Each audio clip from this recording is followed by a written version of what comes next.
Segma Imana yacu mu izina rya Yesu Kristo turagushimye turaguhimbaje duhaye umwanya mwiza wo gutekerezaho Imana yacu. Imana yacu tuzamuye gukomera kwawe, tuzamuye imbaraga zawe, tuzamuye ubutware bwawe, tuzamuye mwami Imana yacu ubwiza bwawe. Turagushimye turaguhimbaje, icyubahiro ni icyawe. Oh haleluya, turagushimye umwanya mwami Imana tugiye kumva ijambo ryawe. Dusengeye umugaragu wawe kugira ngo umukoreshe mu izina rya Yesu Kristo, kugira ngo twumve icyo Umwuka Wera abwira amatorero muri uyu mwanya. Mwanya byose bikore kwesha icyubahiro, kandi amajwi yose acecekere imbere yawe kugira ngo twumve ibyawe yonyine kandi ukoresheje umukozi wawe. Tubisenze mu izina rya Yesu Kristo umwami wacu. Amen. Yesu nashimwe. Reka dusome amagambo y'Imana. Dusome amagambo y'Imana, ubutumwa bwiza bwa Yesu Kristo bwanditswe na Yohana igice cya 9. Turasoma umurongo wa 4 tugeze ku wa 6. Yohana igice cya 9 umurongo wa 4 tugeze ku wa 6. Yohana igice cya 9 umurongo wa 4 kugera ku wa 6 handitse ngo wiriye gukora imirimo y'Imana yakiri ku manywa, bugiye kwira n'igihe umuntu atakibasha gukora. Yiri mu isi y'umucyo w'isi. Amaze kuvuga atyo acira amacandwe hasi, ayatebesha kondo akamusiga ku maso. Amen. Twongeraho igitabo cya Yobu igice cya 14 umurongo wa 1. Yobu 14 umurongo wa 1. Dusome. Haranditse ngo umuntu wabyawe n'umugore araba igihe gito kandi cyuzuyemo umuruho agakenyuka. Amen. Haleluya. Aya magambo y'Imana yongera ngo tuganireho. Abaririmbyi baririmbye brandafasha muraririmbye watubwa ibiganza nabwo mugire Imana ibahungishe. Ubundi mu buzima bwanjye umuntu ibintu nka bitatu. Icyambere, umuntu unyigisha ijambo ry'Imana neza oyajyana. Kabiri, umuntu uririmbira Imana neza nyine nshobora no gupfa ukabona ndapfuye neza ku buryo nyura ahantu bari gucuranga nakumva ndiryoshye, abandi ntaho ndi kwirukanya ngahagarara nkazuba. Ubu njya kuvumba indirimbo mu marepetisiyo ndazikunda, kandi reka zikunde. Aba bantu bafite umurimo mwiza. Kubwiriza bizarangira, guhanura birangire, kuvuga indimi birangire, amashuri arangire, ngo ariko hazabaho ikintu cyitwa kuramya no guhimbaza.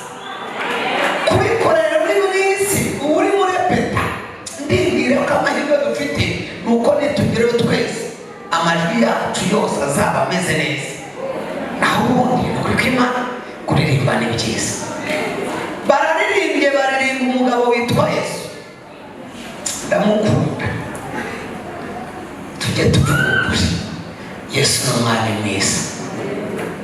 Mu mateka y'abandi bakomeye n'abakomeye n'abazakomera, nta n'umwe urandika amateka nka Yesu.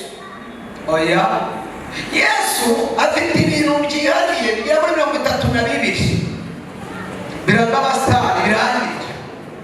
Nta wundi muntu urabigira by'umwihariko wenyine. Muri ibyo 32 mvugemo kimwe cyangwa bibiri. Icya mbere, niwe mwami wenyine wabahoje ibihugu byose byo ku isi. Nta mbunda, nta nkoni, nta ki, nta rushyi, nta rusaku, abifata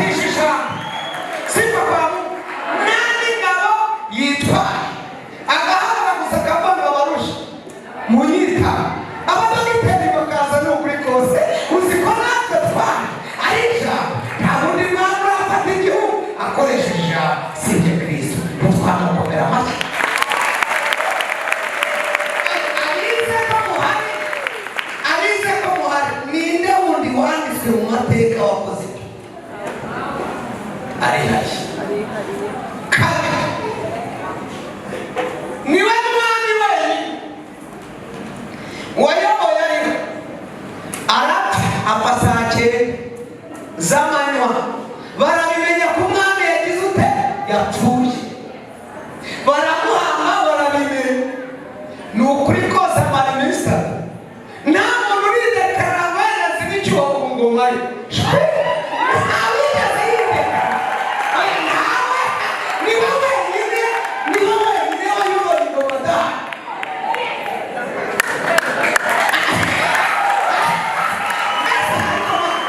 Abamwemera batajyanye bamubwira amashyi,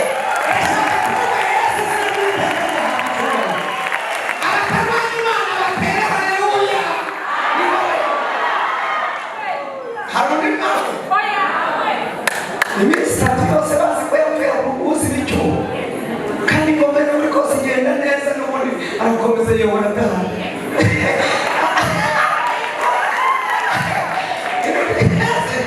Kamabwira kandi garukira arazuka. Mubise arazuka. Arazuka n'ukuri kose. Umukuru arazuka pe. Arazuka. Umunsi w'ezuza. Azuka mu gitondo. Arazuka pe. Kandi ntiyaza wenyine. Kaza gwica. Ba Yesaya, ba Baramu, ba Yobu, ba Yohana bamaze igihanga, cyane isamba bari babambanywe bati ubwo bageze sinabasigaye nimumurike. Barazuka kuko Imana arabazuka arabaza aho urapfa bazuka. Akora ikindi cyanangaje, uzi ko yasize yubatse ubwami bwe akagenda, n'ubu ngubu atuyoboye Adamu. Kandi uburyo tuyoboye bituguye neza, kuko Imana bituguye neza kabisa, kandi nta handi. Uyu mwana ni mwiza ko tumuha icyubahiro basi.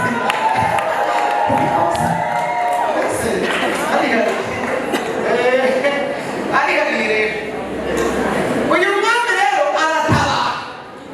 Agira ate? Aratabara. Dusomye amagambo y'Imana avuga ubutabazi. Aya dusomye muri Yohana mwene Zebedayo na nyina Salome, ni Yesu ubwe wabyivugiye ari kumwe n'abigishwa be. Baragendana bagera ahantu basanga umuntu wavutse ari impumyi atareba. Ijoro bazaza ariko ubu nk'uyu azirya ni ibyaha by'ababyeyi, niwe wacumuriye mu nda arazirya. Heza avuga ati nta cyaha afite n'ababyeyi ntacyo, ahubwo ukuntu data ateye akora ikintu kugira ngo agaragaze imbaraga ze. Bivuze ngo n'iki gitaramo mureba cyabaye si ukugira ngo tugire gusa, oya, ubu arashaka kugaragaza imbaraga ze. Uramenye ntuze kurangara, uyu mugore imbaraga z'Imana ziraboneka muri itera. Amen. Avuga ijambo twasomye ntinda, aravuga ngo nkwiriye cyane gukora imirimo y'uwantumye hakiri ku manywa. Avuga ijambo ashaka ko tuganiraho gato, aravuga ngo ni igihe. Ni igihe. Igihe rero iki ushaka kuvuga kuri iki gihe gatoya. Igihe ni igihe. No muri yo twarisomo gusoma ahantu handitse ngo umuntu wabyawe n'umugore ngo arame igihe gito. Ndashaka kuvuga kuri iki gihe. Ijambo ryitwa igihe ni wo mutungo wonyine Imana yaduhaye iwuduha tunganya. Nta muntu urusha undi igihe. Twese tunganya igihe. Twese ni 24 kuri 24 turakinganya igihe. Ube muremure, ube mugufi, ube munini, ube muto, ube inzobe, ube igikaya, ube muto, ube mukuru, 24 urayandikiwe yawe. Niwo mutungo tunganya.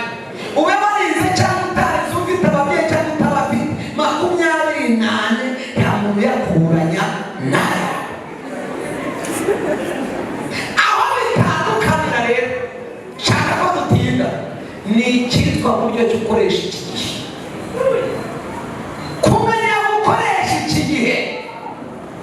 Igihe ni imbaraga zikomeye, igihe ni imbaraga zigutegeka, igihe ni umuyoboro utayoborwa n'abantu, ni umuyoboro Imana yimye aho abantu konegisiyo irababwira ngo ibindi byose muzabyite, ariko icyitwa igihe no ni igihe ribi. Kubera iki? Igihe ni imbaraga zigukura ahantu zikakujyana ahantu ubishaka cyangwa utabishaka. Reka nifashishe uyu mubyeyi wawe nyakubahwa Kanoni, muhaguruke mu mwanya wawe mugejuru, mwihangane mutere intambwe papa, mwihangane mutere intambwe rwose, mundebere papa. Mwamubona? Muri kumureba? Mwamubonye neza? Muramwitegereje? Nimumurebe, nimumurebe, mwebwe nimwe mumurebe. Birama tamugusa ihuru, mwe mureba papa, mwe mureba papa. Gwino hagarara hano, reba papa. Igihe ubu ko wakinjira kose, wambara ipantaro zigufashe, wambara izikureguye, ugenda wigira utya, urusha kugenda uyamanitse, igihe kiri kukujyana hariya, ubishaka cyangwa utabishaka urajya.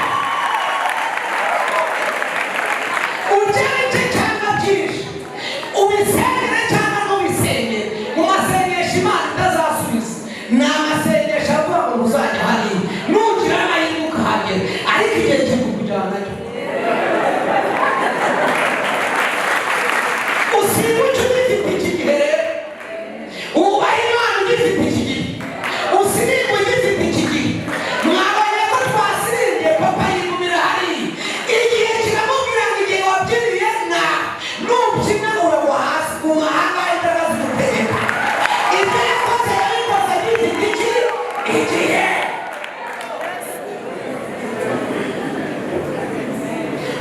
Icyo wakora cyose, ibyo wategura byose, bitegure kano kanya, kuko igihe kikujyana kuzana imfu. Igihe kizagutegeka kurya ibiryo bikeya, kandi warusaza ubuganira na papa ati kurya se mfite umwanya wo kurya. Ikiyiko kimwe kiramuhaza, kandi kera gifite igihe yari azi kurya. Mu gihe rero ugihumeka, mu gihe ukicaye muri iri teraniro, ugifite amaboko, profite uyu mwanya, ukorere Imana ibizatuma mu gihe cyawe musubire mu byimbo byanyu Imana ibahe. Cyitwa igihe. Igihe kikuvana aho uri kikakujyana aho udashaka, ariko urajyayo. Urajyayo da sister, urajyayo bakobwa, mukuri kw'Imana urajyayo. Yesu mwami, bashiki banjye n'abakuru, nimwitere ibishanguro,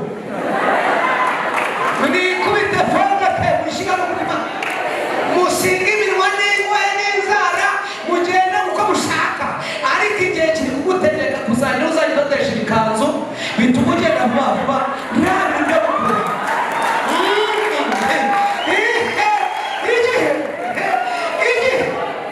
Yesu we, shyira kuri taye vuba, ziracyahari, uracyafite umwanya. Shyira amajipo agufate hakiri umwanya.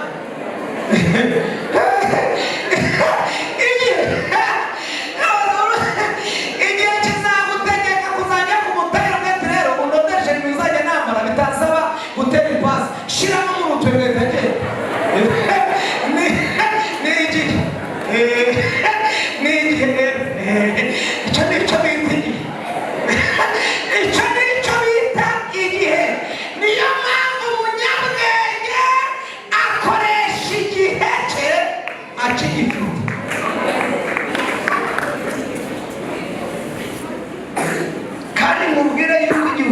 n'icyano kuko ejo sahawe.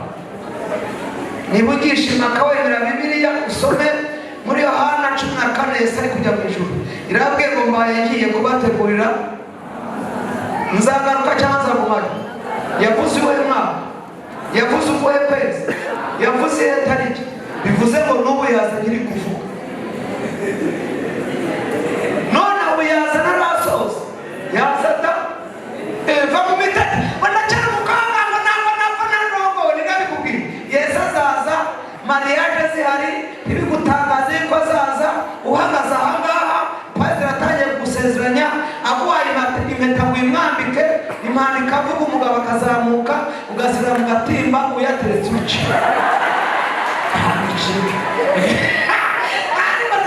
Ndabakunze kuko umuntu uri kumwe mu minukire mubwiye ngo igihe cyawe kibyaza umusaruro. Mubwiye ngo igihe cyawe kibyaza umusaruro kitaramushirana. Igihe ufite nica nuka igihe kandi ikintu gikomeye ubu ikintu gitanga Bibiliya yatubwiye, ndashaka kwihuta tukumva indirimbo. Bibiliya yatubwiye ngo umuntu wabyawe arama igihe kinini gito kinini da cyuzemo aniveriseri, cyuzemo ibitaramo, cyuzemo iki ubwo nta bitaramo binarimo tugiye kuba dufite igihe gito. Hano urabona aniveriseri ngo ni igihe cyuzemo iki umuntu. None ubwo nutegereza gukorera Imana se mu byiza urumva ibyiza ubyandikiwe. Hari igihe cy'icyamara wumvise wandikiwe cyose ni icy'umuru.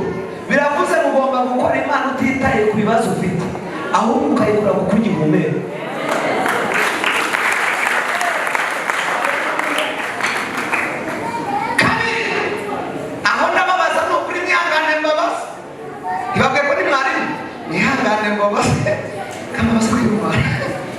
Ijambo ryavuze ngo yarangiza agakenyuka. Agakenyuka ubwo gukenyuka ni gute? Mwasubije gukenyuka ni gute? Upfa vuba ntabwo agatoki niko nshaka. Gukenyuka ni gute?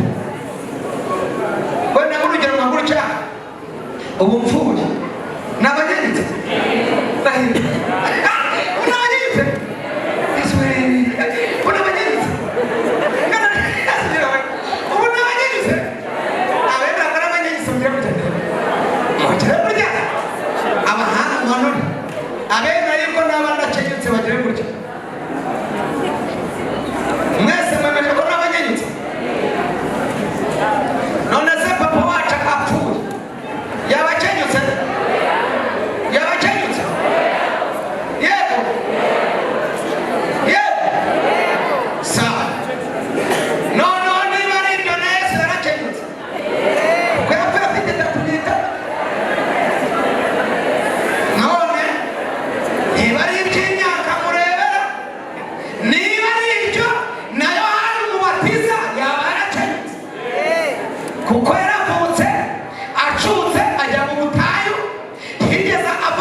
ngewe pfuye sinabanyitse byaterwa na sadera. Ndabasobanurira munega amatwi bajya ngo ndabura kubasobanurira nyumva icyo Bibiliya yita gukenyuka. Bibiliya Abefeso 2:10 iravuga ngo kuko turabayare ituremeye imirimo myiza yo muri Kristo Yesu kugira ngo tuyigende. Unyumva neza, ijya kukurema ntabwo yakuremye ngo ikunage kaciriweho. No, yaravuze ngo ndemye iri hose Marite kugira ngo azayobore korari wenda imyaka 5 nishira azaza. Nicyo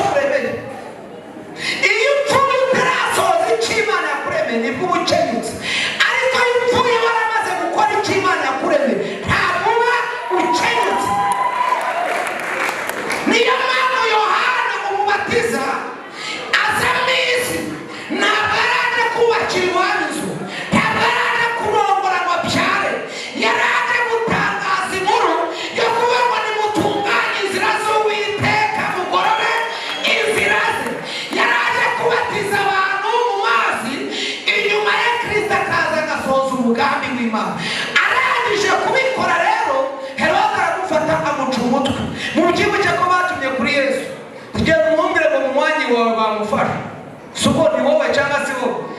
Yesu abatugena umubwire ngo ibitangaza byakomeje, bivuze ngo icyo wari waje gukora cyahise ute vaho nta kintu gisigaje, ejo utazananduranya dore waremewe gukenyuka n'ugupfa udasohoje icyo Imana yakuremye.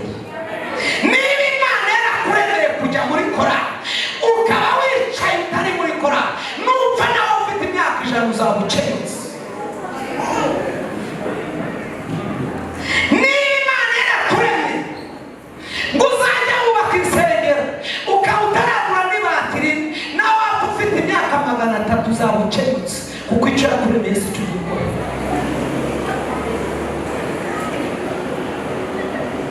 Gatatu, haleluya, siko ngiye kubaza akabazo kamwe muracyahari, babwira bibi kandi ndababwira n'umutwise. Haleluya, mbabaza ejo hawe ni heza ni habi?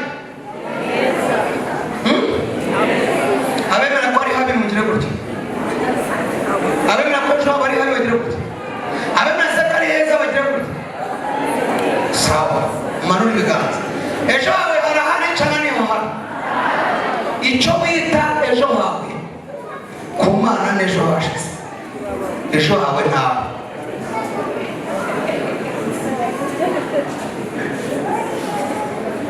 Mwamurikiye mwari kubaza, mwamunde mukandika amatwi ntabwo yakongera gusoza. Icyo wita ejo hawe ku Mana n'ejo hashize, bivuze ngo ejo hawe ntawe.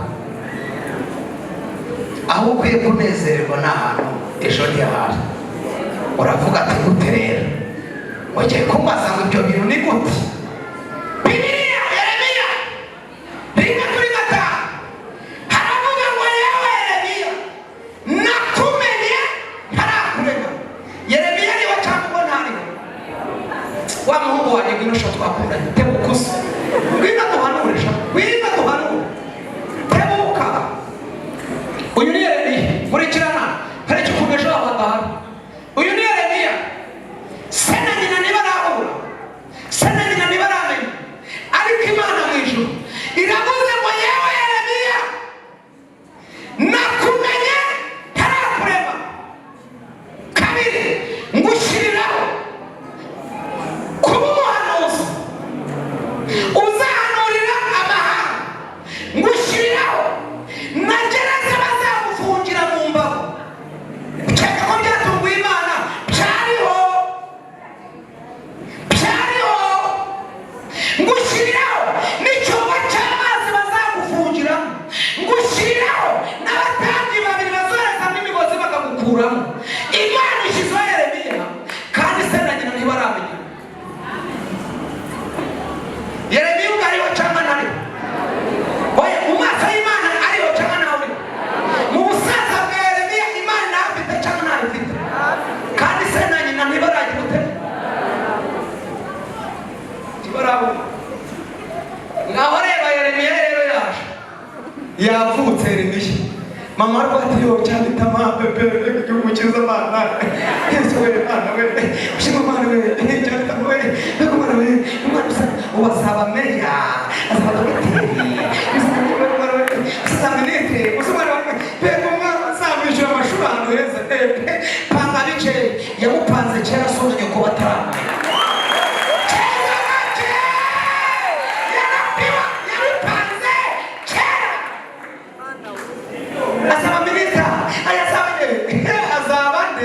Yamushiriye maze uri gupanga ibya minisita, yamushiraho n'imbagozo bazamufungiramo. Uri gupanga ibya minisita ageza agace imushiriraho. Yeremiya reba yakuze ageze mu myaka 15, ariko ati mama ejo hanjye ni heza kweli, nzagutuza mu nzu yiheze. Mama yewe ejo hanjye harakaza, ubwo se ejo koko ni heza? Ni heza Imana yaramupangiye gereza?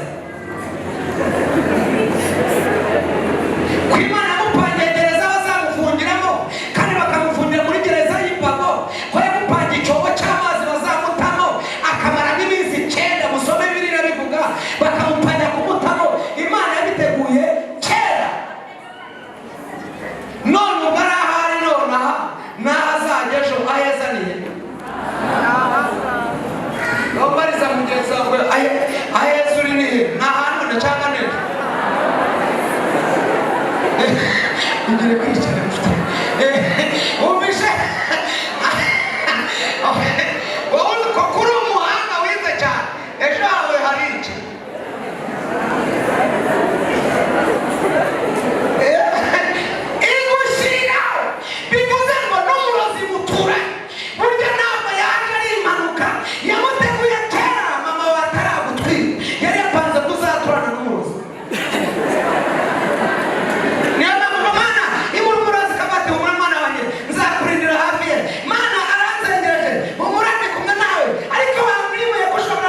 ushatse. Niyo mpamvu yakugumura mwana wanjye ndi kumwe kandi uzabyara ahubwo n'akobwa.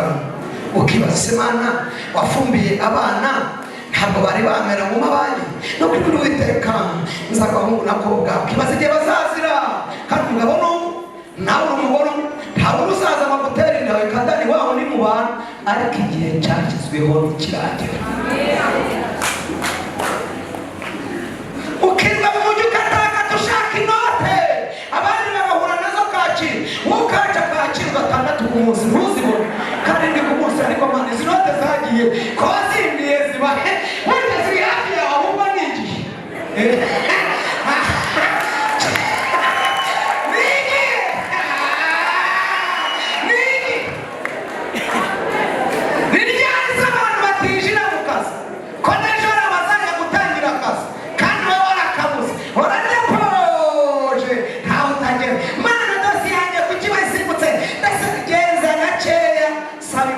tegereza igihe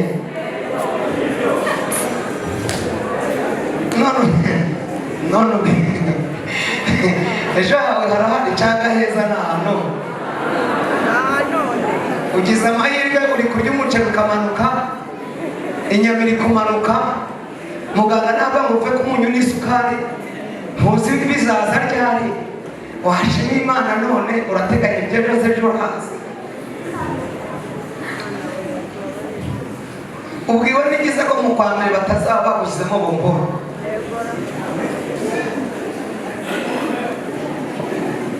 Hoja ubibwiwe n'iki ko mu kwa mbere utazaba uri mu mbago basunika mu kagare ku byo udatabakirika.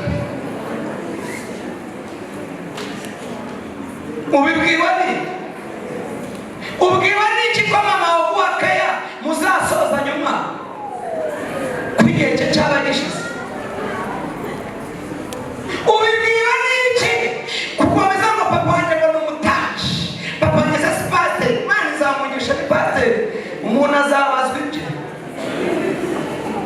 Shaka ibyawe bikurokora mu gihe ugifite igihe. Gukorera Imana ntibisaba ngo ube ufite ibya mirenge ahubwo gukorera Imana ni ubwenge bwo kumenya kwiteganyiriza mu gihe Imana igutije.